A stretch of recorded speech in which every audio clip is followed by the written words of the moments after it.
Hi guys, welcome back to my channel. Thank you so much for joining me again today. In this video, I'm going to be showing you guys how to make meatball sub sandwiches at home. For this recipe, we're going to be using 1 pound of ground beef, a quarter of a yellow onion, 4 garlic cloves, parsley, garlic pepper, garlic powder, onion powder, dried thyme, oregano, parmesan cheese, panko breadcrumbs, 1 jar of pasta sauce, provolone cheese, and baguettes.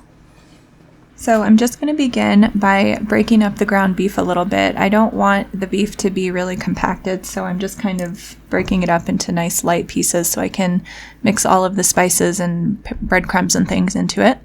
So I'm just going to start by grating in my garlic. If you guys have one of these hand graters, these work perfectly for this. So this allows the garlic to get, grated down into really nice small pieces, as well as some of that juice get in there. And then I'm also just going to grate the onion. So I'm just grating it right over the garlic just to kind of try to get the rest of that down in there. And then I'm just going to go through and finish up with the onion. Make sure you get the extra that is on the back of the grater. And then I'm just going to throw in all of my spices. And whenever you're using dried herbs, you can kind of break them up a little bit with your fingers. This helps to release the flavor a little bit more. Just kind of get it going. So you just want to crunch that up a little bit and toss that in. And then I'm adding in about a teaspoon of salt, as well as my Parmesan cheese. And then again, just break that up so that there's not big clumps in there. And you guys can use any type of Parmesan you want for this. I did just use the regular Kraft Parmesan. And then same thing with the breadcrumbs, just get everything into the bowl. And then you just want to work this with your hands if you want to, or you guys, if you want to use a spoon or something else to work this in, that's fine, but I don't mind doing it with my hands.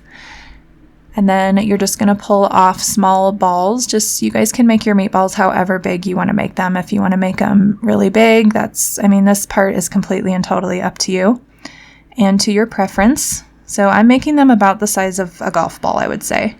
So I'm just going to go through and roll all the meatballs together. And then you want to make sure that your pan is super hot. You can see my pan is smoking, and I'm just adding in a little bit of olive oil and then all of the meatballs.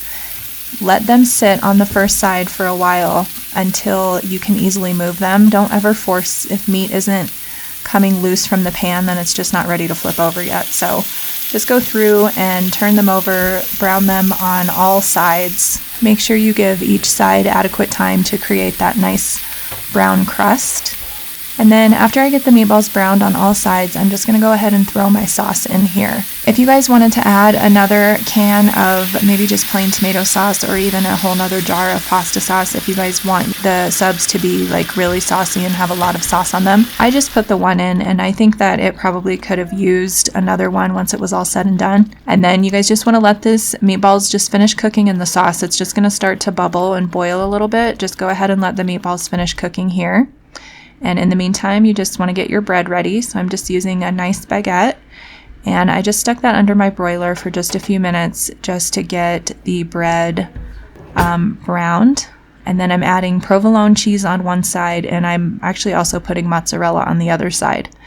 And then I'm going to go ahead and put this back under my broiler for just a few minutes. You guys, whenever you're broiling anything, just really keep your eye on it. And then I'm just popping on all my meatballs, and you can see there that this is why I think that I would have liked to have had a little bit extra sauce. Just when I was plating these up, I thought they looked a little bit dry, but they actually turned out really good and they tasted really good.